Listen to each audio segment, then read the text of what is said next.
High sugar, high fat, companies allowed to mislead us every twist and turn. All of these things contribute to the general state of American food at the moment, but they're not really the main reason for all of this happening. You could blame capitalism, but that's not really the fault, considering that most countries in Europe in which this isn't really a problem, well, they follow capitalism for the most part. So what is it that they have that the US doesn't, that ends up causing all of these problems?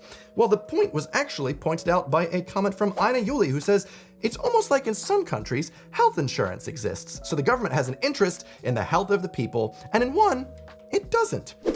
Interesting. Let me explain. If an American food company comes up with an amazing food product that's high in fat, high in calories, incredibly unhealthy, but also misleading to the consumer about these facts, well, it's a free country. They can do what they want. And if a consumer then eats a lot of this product and similar products and goes about their daily life, which usually because of the low public transit infrastructure in the States involves driving to and from every little place everywhere and is highly discouraged from walking or getting any modicum of exercise, well, it's a free country. And then down the line, when that same consumer ends up developing health complications as a direct correlation to this lifestyle, it's actually not a free country anymore because you've got to foot the bill for those health complications. So what incentive does the US government really have to ensure the health of its citizens? Well, you could say morally, but yeah, okay.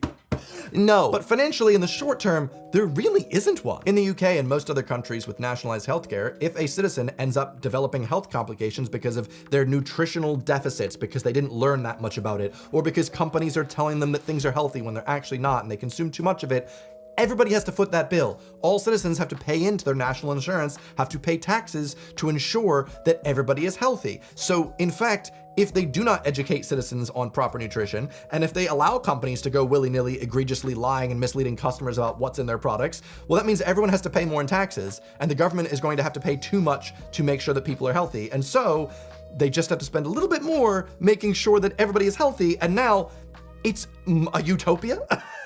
It's not a utopia.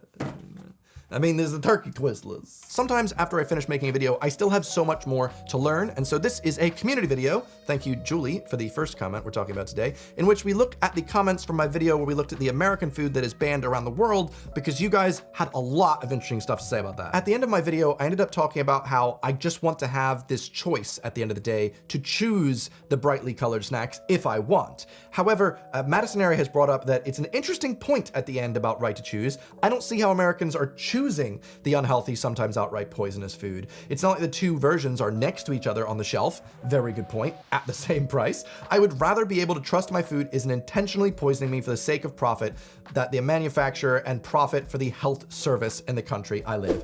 That is a really good point.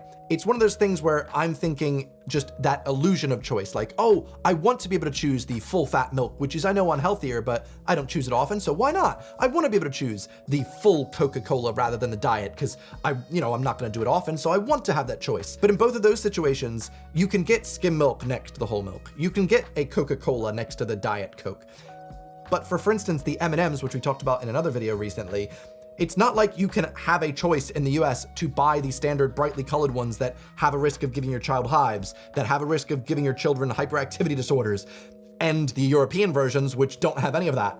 No, just in our market in the US, we make more money on this, so we're gonna give you that. You don't actually have a choice. So I do think that is a really good point. If there actually was a choice, both options would be available, not just you have to choose the one that the company has realized makes them the most profits. Very good point. Next up, we've got, I'm from Belgium, and it always weirds me out how much brightly colored food I see in US TV series and movies. Food shouldn't be in bright neon colors.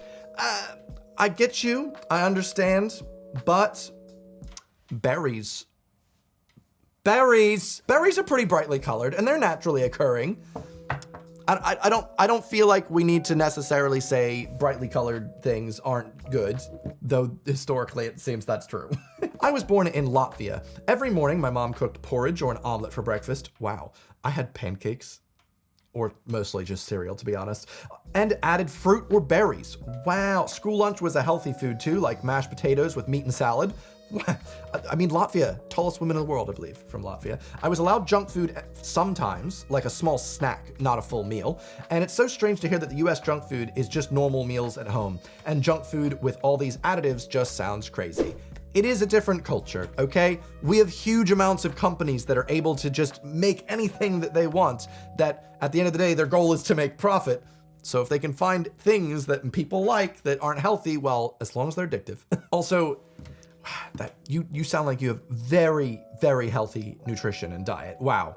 I think I'm somewhere in the middle. The really horrible thing is that as an American who's poor, there often aren't better choices. The processed junk food, which we know isn't good for us, is so much cheaper than actual real food. And if you aren't in a small town like we are, well, the stores might not even stock decent food. Our produce section is abysmal, and it's quite common for there to be rotten/spoiled food on the shelves. And I refuse to buy some produce more than a day ahead of time because it will absolutely turn overnight. Our food situation is horrible. What? I find this almost hard to believe. In the USA, regardless of your small town, food produce is spoiling on the shelves. I feel like if that was a thing, you could just film it, take pictures of it, and that would be all over the nightly news. I really, really find it hard to believe that this comment is real based on the US. Because that really is abysmal. That being said, there is a lot of truth to the fact that a lot of times the heavily processed foods are going to be so much cheaper, which is really upsetting. Like, we did a video where we looked at the prices of US and UK groceries, and the fact that potatoes, meats, chickens, so much cheaper in the UK. It's easy for me living here, just quickly get some cheap vegetable produce than it is in the US, in which, man, at that price, especially if you're living alone, maybe you just have one other person, you might as well just keep getting that takeaway, which is so unhealthy. So that makes sense. Ah, yes, I did slip a little bit in my video in which essentially I just wanted to make a joke about spinach and nettles being in the dish. I knew it wasn't flavoring it, but we have nettles and spinach in Fruit Loops are to make the green color, not the flavor. Yeah, I figured that out. But also I was like, either way as a kid, regardless of flavor or color, seeing spinach and or nettles in the dish, in the ingredients, nah. I got this comment quite a lot. E-numbers aren't necessarily bad. Of course they're not. E-numbers represent all food additives, but for the way that it's used in the UK, you pretty much only say E-numbers when it's negative ones. That's just colloquially how it's used. So if you say like, oh gosh, have you seen the E-numbers in this? They're not talking about paprika. You know, they're not talking about cinnamon. They're pretty much gonna be talking about the food dyes and things that shouldn't necessarily be in there, if that makes any sense. Don't know how it's used in the rest of Europe, but usually E-numbers, when it's used, just bring it up out of the wild, is referring to the negative stuff.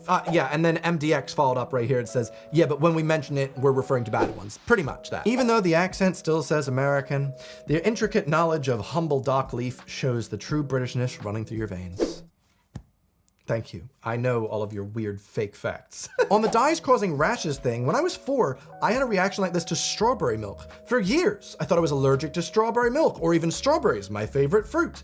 However, it wasn't until much later I found out it wasn't the strawberries, it was in fact the red dye 40. Now I'm bringing up this comment in particular because it made me have a Jimmy Neutron brain blast of nostalgia when I realized I also had this exact situation happening from Red Dye 40. I remember as a kid breaking out in hives. My complete face was covered in hives. My mom was freaking out, and it was because of the food dye. I think it was in a red velvet cake or something like that, or it's some type of soda. I genuinely can't remember. I just remember my mom absolutely freaking out, and that's just a common thing. Certain food dyes that are totally legal in the US in foods can give children massive hives. I had them myself, and then you grow out of it. Why not just not put that in a dish? That's wild. It's like some Harry Potter level stuff from like the Weasley twins, just allowed. Whenever I'm in the US, I'm from the UK, for long periods of time to see my wife's family, TMI, I have literally the worst bowel movements for weeks from the food over there.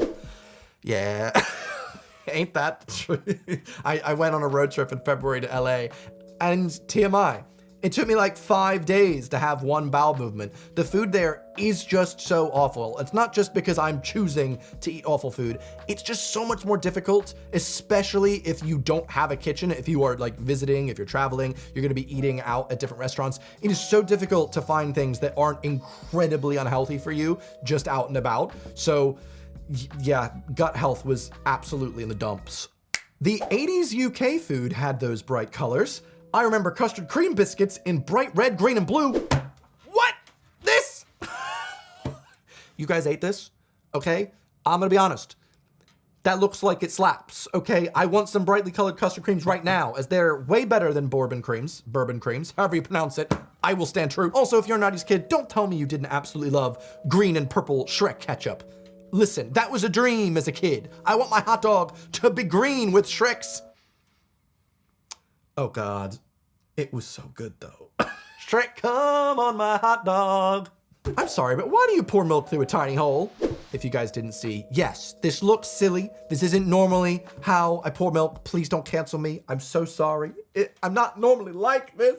It was just, I don't know why the milk was like that. I think the day before I'd opened it just with a little bit for some reason. Can't remember why. Maybe I was just trying to pour a tiny bit for the coffee I'd had where I was like, I'll have milk to this coffee.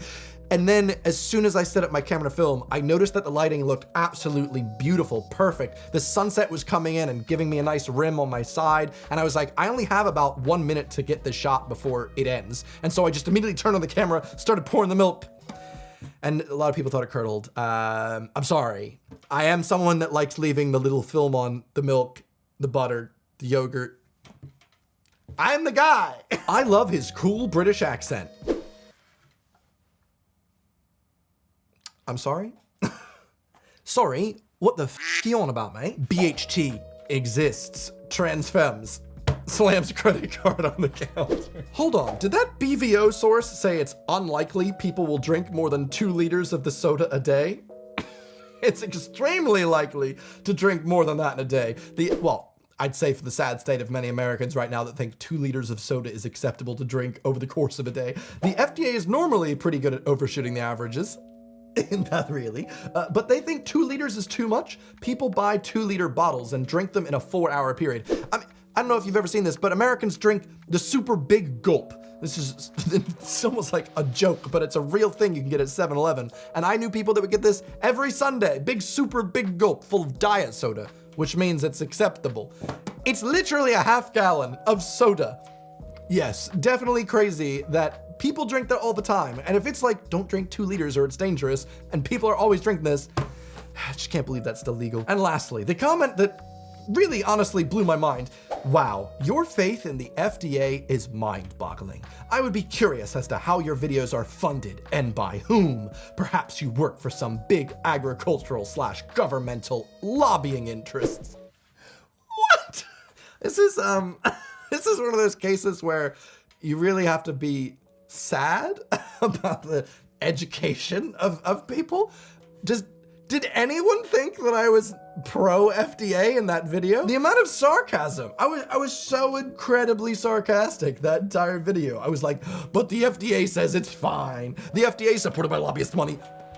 But somehow, there's a lot of dumb people out there. But as a special note, I just want to say thank you guys so much for joining my community recently, commenting, subscribing, all that. My channel is doing really, really well for once, and it's just really nice. So thank you. I feel like I make content on all these different things, and so people subscribing now like, sweet, a food blogger. Not really. This is just what I'm really interested in at the moment, probably because I'm cutting, and so I'm just constantly thinking about food. But hopefully I'll see you here on my channel next Sunday. If you want, you can watch one of these, videos.